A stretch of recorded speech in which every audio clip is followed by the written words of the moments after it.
হারাম কামাই করে কার জন্য করে? ছেলে সন্তানের জন্য করে, নিজের জন্য হারাম কামাই কেউ করে না ভাই। নিজের এক পেট পালতে কয় টাকা লাগে? যদি ছেলে মেয়ে স্ত্রী কারো না থাকতো তো দেখতেন 2 নম্বরই করতো না। কার জন্য করবে? সব কার জন্য করে? সাধারণত যত 2 নম্বর কামাইকারী লোক আছে, যত হারাম উপার্জনকারী আছে, তারা সবাই এই উপার্জনগুলো করে মূলত ছেলে মেয়েদের জন্য, তাদের আখের গোছানোর জন্য। কিন্তু অবাক করা বিষয় কি জানেন? কিয়ামতের ময়দানে যখন আপনি ধরা পড়বেন, এই ছেলে মেয়ের কেউ কিন্তু বলবে না যে আল্লাহ আমার বাপের সব আমাদের জন্যই করছিল, নিজের জন্য কিছু করে নাই, আপনি যা শাস্তি দেওয়ার আমার বাপরে ছেড়ে দেন। বলবে? আল্লাহ কোরআনে বলছেন, ইয়াউমা ইয়াফিরুল মারউ মিন আখি ওয়া উম্মিহি ওয়া আবি ওয়া সাহিবাতিহি ওয়া বানি লিকুল্লি ইমরিইম মিনহুম ইয়াউমা ইযিন শাআনুই ইউগনি। সেদিন সবাই সবাইকে দেখে পালাবে।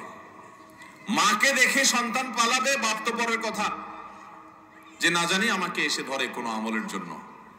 বাবারা, কার জন্য 2 নম্বর উপার্জন করছেন? এই জন্য আমার যুবক ভাইরা প্রতিজ্ঞা করেন, সরকারি চাকরি পান আর বেসরকারি, ব্যবসা করেন আর বিদেশ যান, যেভাবে উপার্জন করেন না কেন, জীবনে কখনো হারাম উপার্জন করব না।